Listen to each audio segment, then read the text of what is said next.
Bonsoir à toutes et à tous, bienvenue dans Libre Ensemble, votre rendez-vous de la laïcité.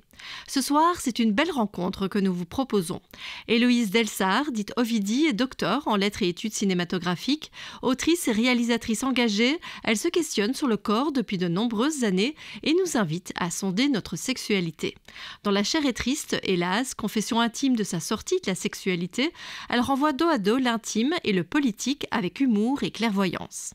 Avec Assise, debout, couchée, sorte d'opus féministe et canin, elle évoque puissamment l'alliance mystérieuse que les chiens ont passé avec les femmes pour survivre à la violence.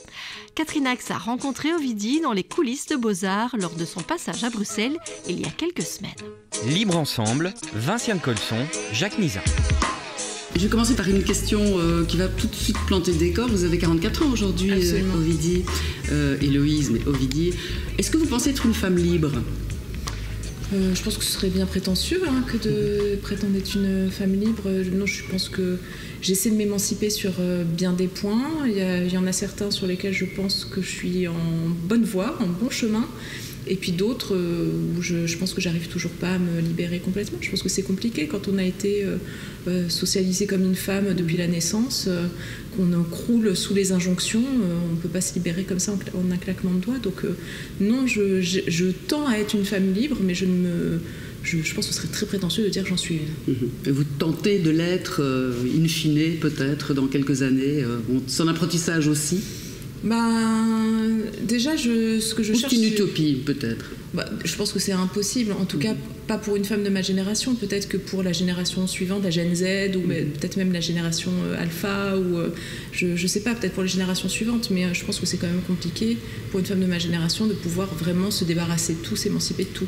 Moi, je me suis déjà émancipée de pas mal de choses, dont de l'hétérosexualité, ce qui est déjà énorme, mais non, après, voilà, là, par exemple, on se parle, ce soir, il va y avoir une conférence publique avec un certain nombre de personnes, 1500 m'a-t-on dit.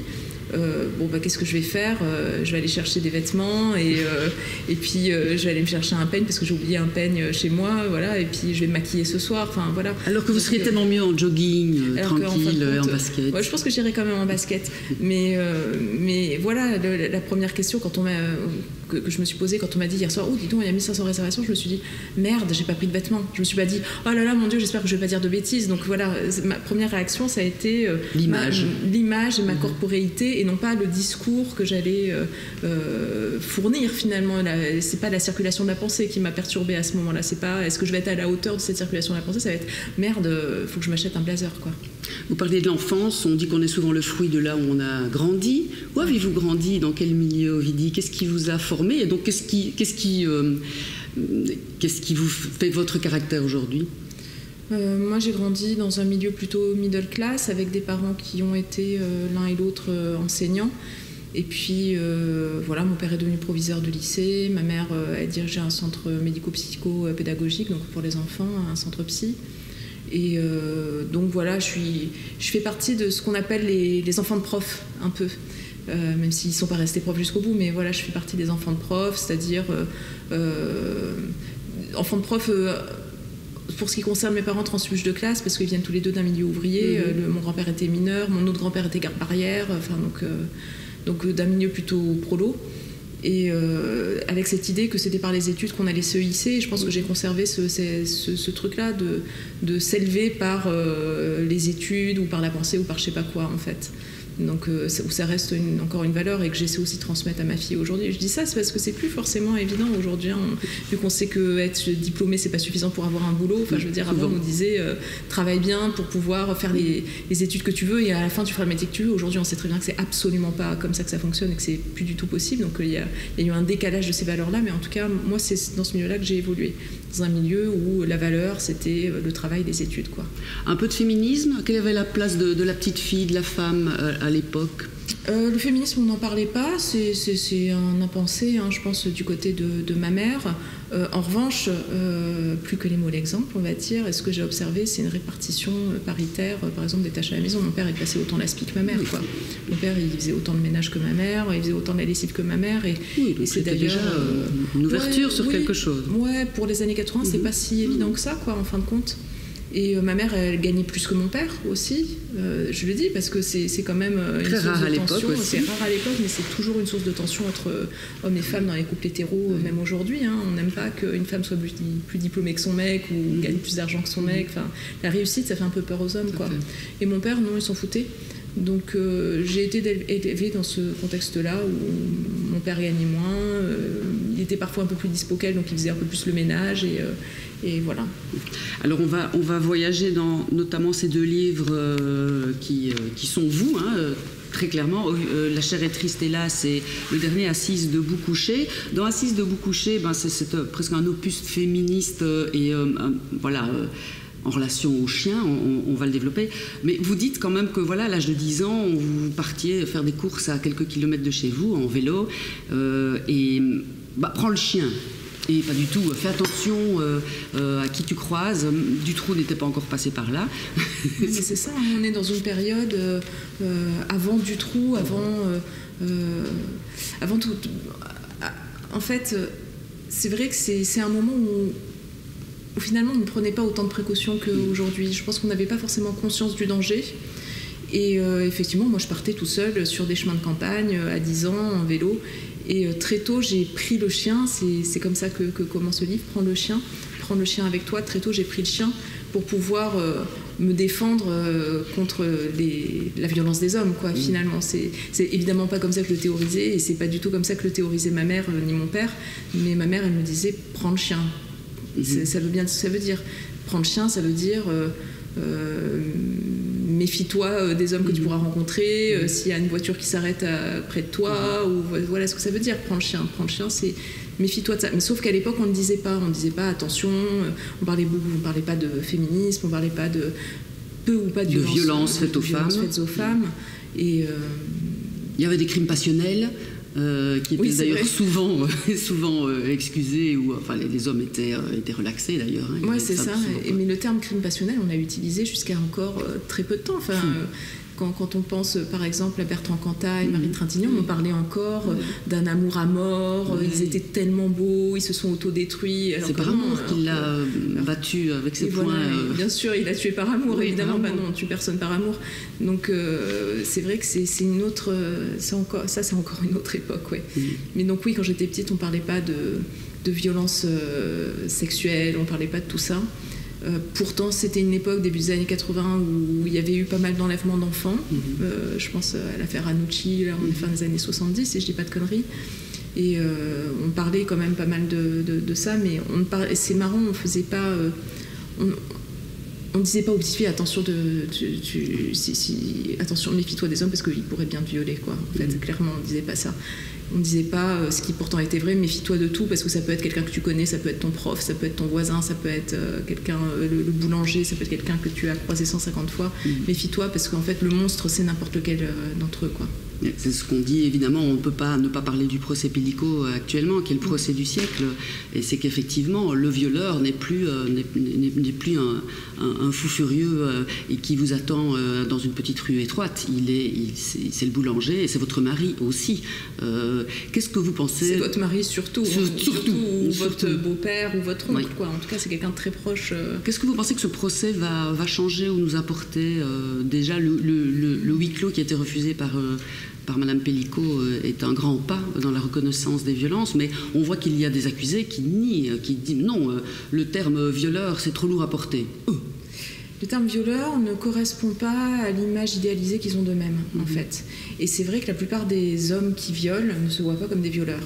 Et encore moins quand c'est dans une sphère domestique, quoi, quand c'est au sein du foyer, dans une sphère intrafamiliale.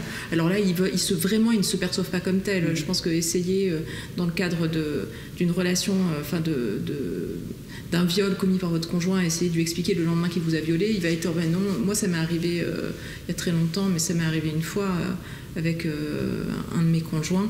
Le lendemain, j'ai voulu en parler de ce qui s'était passé, et il m'a dit Il m'a fait une espèce de crise de nerfs en disant c'est ça, bah, si je suis un violeur, dis-le-moi, je me taille les veines parce que vraiment je mérite pas de vivre. Voilà, cette espèce de chantage de merde. Affectif, oui. Donc c'est très compliqué de faire reconnaître finalement dans la tête du violeur que ce qu'il a fait c'était un viol. Je veux dire, à part voilà, effectivement Pellico, il a conscience d'être un violeur parce qu'il a un caractère exceptionnel, on va dire, à ce qu'il a fait.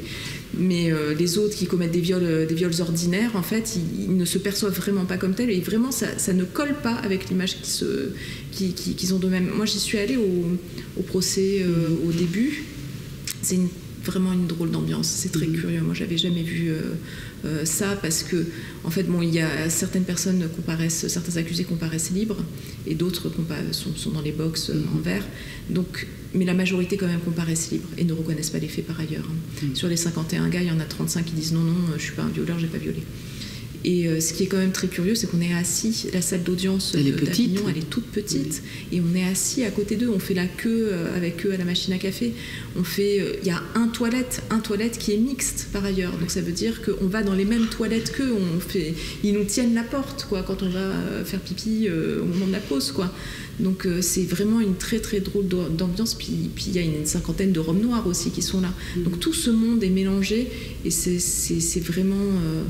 c'est vraiment bizarre, mais ce que ce procès a l'air de visiblement révéler à la face du monde, alors que c'est pas une révélation, c'est que effectivement le violeur c'est n'importe qui. Et moi je trouve ça fou qu'il en faille arriver à ce procès-là pour enfin capter que c'est n'importe qui, alors qu'on n'arrête pas de le répéter que c'est n'importe qui, mais visiblement ça monte pas au cerveau. Et pourtant, ça veut dire exactement la même chose que ce qu'on a dit au moment de MeToo en octobre 2017. Qu'est-ce qu'on a dit ? On a dit c'est n'importe laquelle d'entre nous. Sous-entendu, ça voulait dire donc c'est n'importe lequel d'entre eux. Si c'est n'importe laquelle d'entre nous, en fait, il y a du viol ordinaire. Et non, il aura fallu, je sais pas, une digestion comme ça de toutes ces années avant de se dire oui, donc si c'est n'importe laquelle d'entre nous, bah, c'est n'importe laquelle de ces gars-là, quoi. Et donc voilà ce que dit évidemment ce procès, c'est que c'est pas, c'est que et que la honte doit changer de camp. Oui, et que la honte doit changer de camp, mais ça, bizarrement, c'est quand même un slogan qu'on répète depuis 1000 ans. Tout à fait. Donc, il y a une donnée peut-être en France qui va évoluer, que nous avons chez nous dans la législation, dans la loi, c'est cette notion de consentement. Oui, que vous n'avez pas encore, vous, en France, mais qui est importante. On en parle beaucoup. Il y a beaucoup ces derniers jours, il y a eu des manifestations en France, et cette question-là de faire entrer le consentement dans la loi, le mieux le redéfinir, ça, c'est quelque chose qui est dans les tuyaux. Mais je pense, et on est un certain nombre de féministes à se dire attention, pas de précipitation. Il ne faut pas pondre des lois comme ça. Bien définir les termes. Il faut bien définir les termes, il faut se renseigner auprès de juristes. Je pense qu'il y a un travail de plusieurs mois, peut-être d'une année, je ne sais pas combien de temps il faut. Moi, je suis pas là pour faire les lois, je ne sais pas combien de temps il faut, mais à mon avis, il faut vraiment se poser pour bien mesurer toutes les conséquences que ça peut avoir, un changement de loi quand même. Donc, à voir, est-ce que la loi en l'état aujourd'hui elle n'est pas suffisante? Il suffit juste de l'appliquer, parce qu'en fait quand on y réfléchit bien, la loi elle n'est pas si mal branlée que ça, quoi, quand même. Qu'est-ce qui pose problème? Ce qui pose problème, c'est que parfois les plaintes sont jugées irrecevables, parfois même on nous dissuade de porter plainte parce que dans les comicos, les policiers sont pas toujours bien formés. Enfin, c'est un peu la grande loterie. Parfois on tombe sur quelqu'un de très bien, puis parfois on tombe sur quelqu'un qui s'en fout et qui veut même pas prendre la plainte. À l'écoute et d'autres plaintes. Donc il y a peut-être des aménagements à faire, comme par exemple la possibilité de porter plainte directement à l'hôpital. Enfin, il y a des choses à faire, mais changer la loi, il faut quand même se méfier. Ou ajouter cette notion peut-être de consentement, parce que là effectivement le consentement de Geneviève Pellico, où certains hommes disent mais si son mari avait dit oui, et il a droit de cuissage sur sa femme, et donc s'il avait dit oui, c'était qu'elle avait dit oui, quoi. Mais oui, mais ça remonte à quoi? En fait, ça c'est parce qu'on considère que les femmes ne s'appartiennent pas à elles-mêmes, oui. Et vu qu'elles appartiennent d'abord au père, puis ensuite au mari, et en fin de compte, ça n'a pas tant changé que ça. Non. La preuve, c'est qu'il suffit qu'un mari dise oui, allez-y, violez-la. Ah bah si vous êtes d'accord, bah j'y vais alors. Enfin, c'est ça ce que ça raconte, c'est qu'on ne s'appartient jamais complètement, en fait. C'est ça qui vous a fait écrire La chair est triste, hélas? De quoi? Pour dire au monde et dire aux femmes que si notre corps nous appartient, et que... Vous l'avez écrit pour qui, ce livre, en fait? Et pourquoi? D'abord. Pour moi, j'ai écrit dans la claustration de ma maison chez moi, là, je vis à la campagne. Donc je l'ai d'abord écrit pour moi, je l'ai écrit un peu en écriture automatique. Parce que à ce moment-là, je voulais écrire ce texte-là. On en avait discuté avec Vanessa Springora, donc, qui est l'autrice du consentement, mais qui est aussi l'éditrice de ce texte. Et je me souviens qu'à l'époque, elle voulait créer une collection d'autrices femmes qui parleraient de sexualité. C'était ça, un peu refaire un peu ce qui avait été fait au tout début des années 2000 avec Catherine Millet, Anne Scott, Alina Reyes, etc. Et donc elle m'avait proposé ça et je devais faire le premier texte, donc il devait ouvrir cette collection et je lui avais dit à l'époque, Vanessa, ça va être compliqué parce que moi je fais ceinture, quoi. Ça va être compliqué de parler en des termes positifs de sexualité alors que moi j'ai décidé de ne plus en avoir. Ah oui, et vous aviez décidé ça combien de temps avant l'écriture? 4 ans, c'est ça? Je sais pas, le texte est sorti en 2003 et j'ai commencé à faire ceinture fin 2018, un truc comme ça. 2023, 2018. Oui, donc ça faisait bien 4 ans, quoi, on va dire 4 bonnes années avec 1 ou 2 coups de canif au contrat, quoi. Mais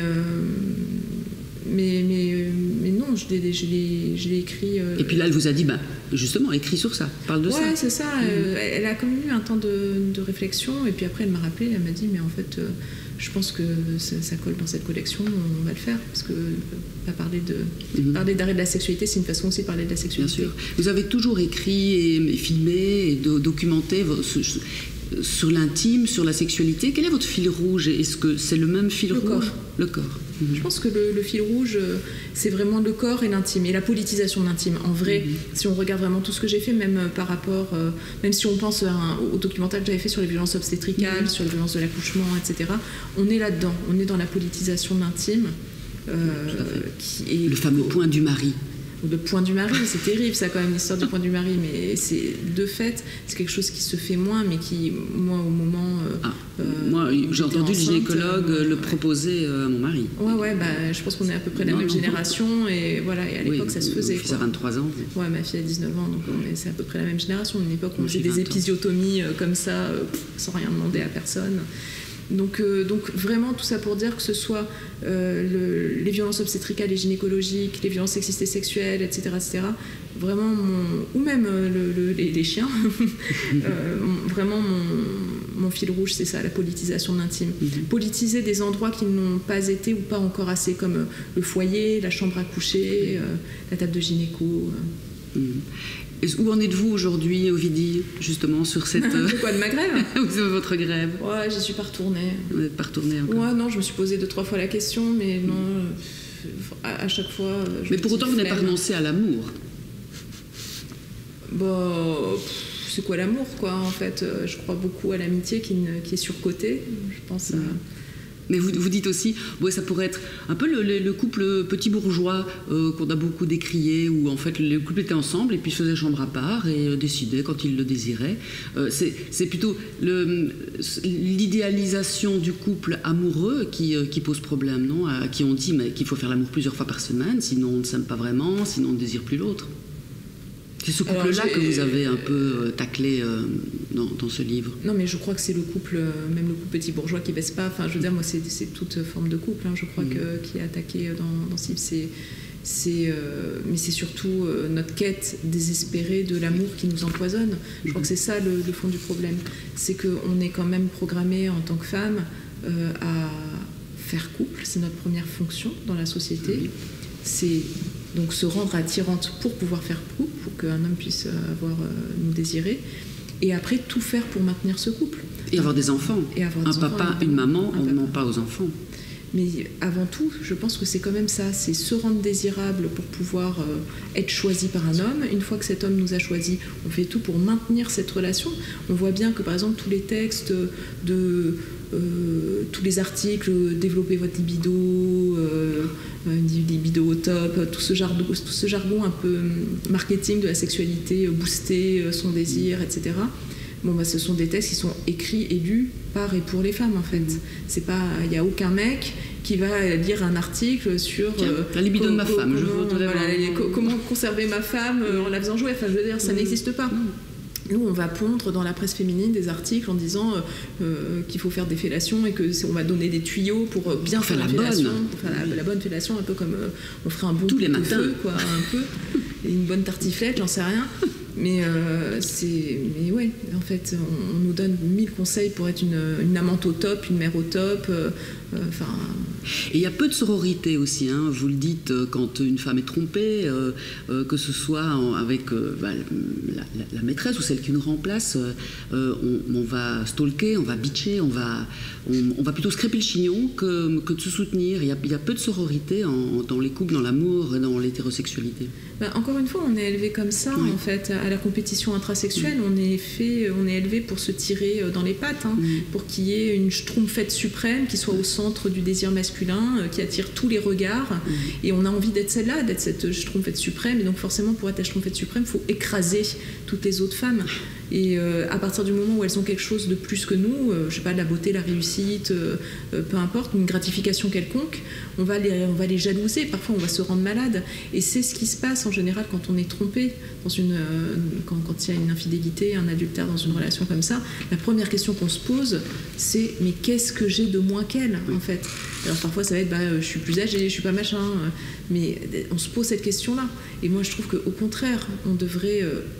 femmes et maîtresses s'unir face à la médiocrité des hommes. En fait, on ne devrait pas se tirer dans les pattes entre nous. C'est quand même trop facile, parce qu'il y en a un qui s'en tire bien quand même dans l'histoire. Pendant que nous, on se fait la guerre entre nous, à se jalouser, à se dire mais toi t'es plus jeune, ah oui mais toi t'es plus riche, ah oui mais toi t'es machin. En fait non, c'est pas comme ça qu'on devrait fonctionner. On ne devrait plus jamais jalouser la réussite ou les gratifications des autres femmes. C'est pas possible, quoi. On ne devrait pas faire ça. Dans votre dernier livre, Assise debout couchée, vraiment une lecture féministe de notre relation aux chiens, de votre relation. Vous avez toujours vécu avec des chiens. Vous dites que les femmes sauvent les chiens autant que les chiens sauvent les femmes, parce qu'il y a comme un lien entre eux face justement au patriarcat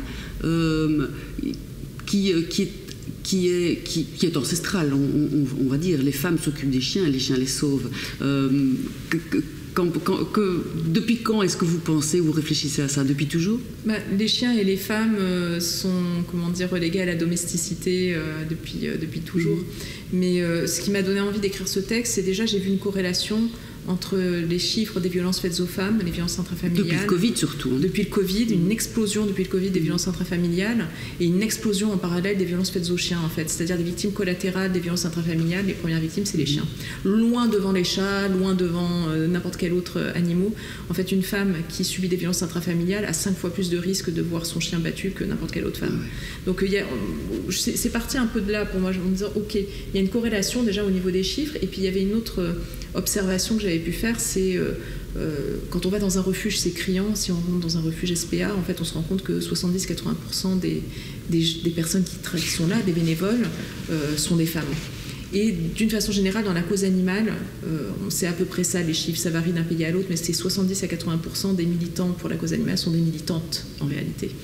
Et moi, c'est parti de là, j'ai essayé de comprendre pourquoi. Et en fait, tout ça, ça remonte à la fin du 19e siècle, où les premières militantes, les premiers militants pour la défense des chiens, parce que c'est une période où il y a eu beaucoup de massacres de chiens errants, c'est une période où on a créé des chambres à gaz pour les chiens. J'ai appris ça, vous dites dans votre livre, les chambres à gaz pour gazer les chiens qui surtout en fourrière, ils étaient trop nombreux, il fallait bien les tuer. Alors, plutôt que de les pendre ou de les noyer, on les gazait. Je ne sais pas s'il y a eu un canicide à Bruxelles, mais à Paris, il y a eu un canicide en 1878 où il y a eu 15 000 chiens qui ont été massacrés. Et c'est à partir de ce moment-là que le préfet de l'époque, qui était le préfet Andrieux, a mis en place ce système de chambres à gaz, je crois en 1880, quelque chose comme ça, pour éradiquer... Solution efficace, quoi. Ouais. Cette systématisation de la mise à mort, quoi. Et à l'époque, donc, les personnes qui ont défendu les chiens, c'était déjà des femmes, dont Louise Michel, c'est quelque chose qu'on a un peu oublié, mais Louise Michel a fait partie donc, de ces militantes anti-vivisectionnistes. En général, c'est autour de ça qu'elles s'unissaient, c'est sur la question de la vivisection, parce qu'il faut rappeler qu'il y avait des expériences qui étaient faites aussi sur le corps des femmes à cette époque-là, donc elles ont lutté contre la vivisection parce qu'elles savaient qu'après les chiens, c'était elles, quoi, en gros. Et donc les premières, la cause animale, on va dire les premières militants de la cause animale, c'est ça, c'est la fin du 19e siècle. Et les mecs, ils s'en occupent pas trop, c'est-à-dire les mecs, pour eux, même ceux qui sont pour plus d'égalité, un progrès social, etc., eux, ils considèrent que c'est un peu de la sensiblerie, quoi, c'est de la préoccupation de bonne femme, et voire c'est de la pathologie mentale que de s'attacher un peu trop. Bien sûr, à l'époque, j'imagine, les hommes qui avaient des chiens, c'était pour aller à la chasse. Le chien, il avait une fonction, évidemment, c'était... Ou de défense. Ou de défense, c'était le chien de ferme, tout simplement. Ou le chien de traction, ça existait aussi, ou le chien de guerre, comme il y a eu après.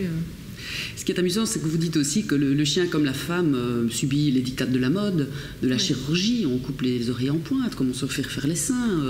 Et puis il y a des modes. Les caniches, quand j'étais petite, par exemple. Aujourd'hui, c'est d'autres races. Tout comme la femme.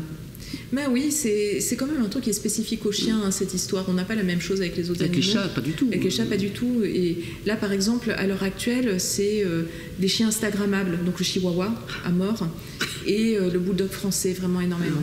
Et le carlin. Or, ce sont des races qui ont été croisées et qui ne sont pas en forme, enfin, entre guillemets, qui physiquement ont plein de problèmes. Non, ce sont des chiens, c'est ce qu'on appelle les hypertypes, en fait. Et les hypertypes, ils ont forcément énormément de problèmes de santé.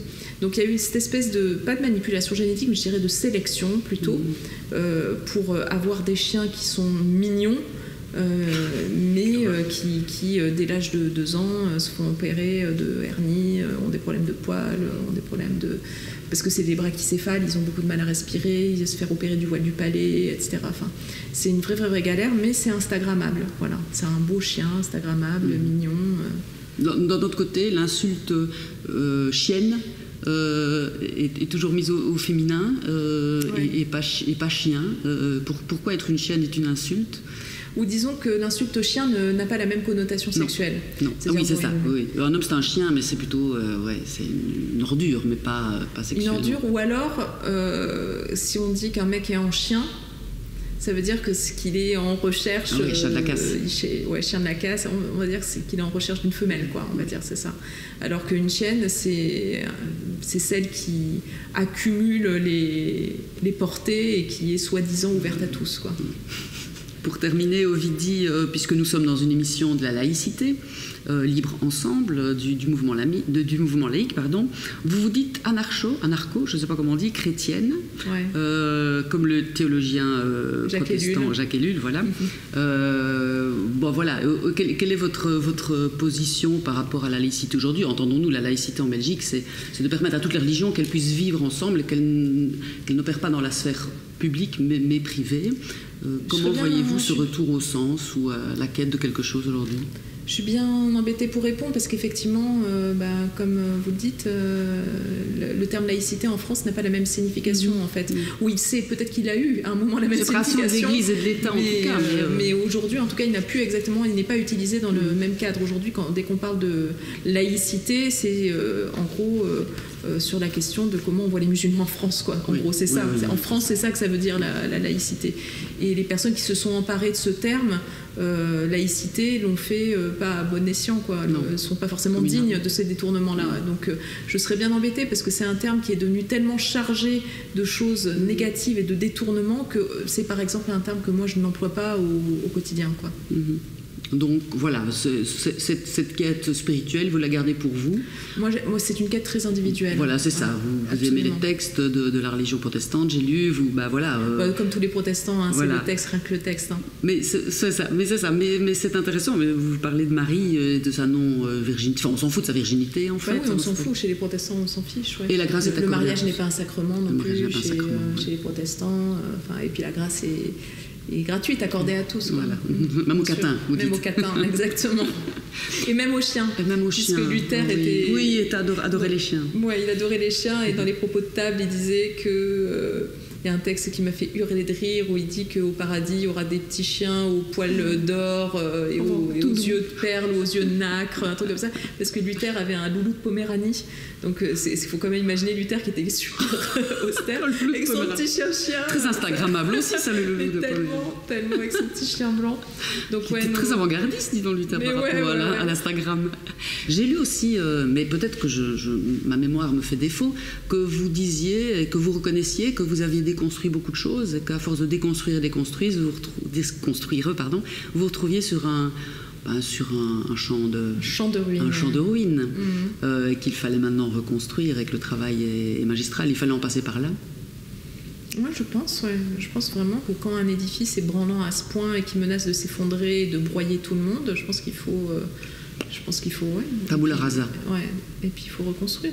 C'est toute cette phase de déconstruction surtout d'un point de vue féministe, là, et qui s'est accéléré au moment de MeToo, elle me semble absolument nécessaire. Il faut repenser tout. Mais maintenant, une fois qu'on a tout déconstruit, ce qui est en grande partie, voilà, j'ai pas tout déconstruit, mais j'ai déconstruit pas mal de choses. À partir du moment où on a déconstruit tout ça, c'est compliqué de reconstruire quelque chose, quoi. En tout cas, donc oui, moi, il y a un certain nombre de choses sur lesquelles j'ai tiré un trait, parce que je ne pense que de mon vivant, je ne verrai pas de reconstruction joyeuse. Merci Ovidie. Merci. Merci beaucoup d'avoir été avec nous. Merci à Ovidie et à Catherine Ax pour cette conversation tout en douceur autour d'un café et de quelques biscuits. La preuve, s'il en fallait encore, que le féminisme n'est pas toujours violent et vindicatif. Je vous rappelle le titre des 2 derniers ouvrages d'Ovidie, Assise, debout, couchée, publié chez Jean-Claude Lattès, et La chair est triste, hélas, publié chez Julliard. Merci de nous avoir suivis et une très belle soirée à tous.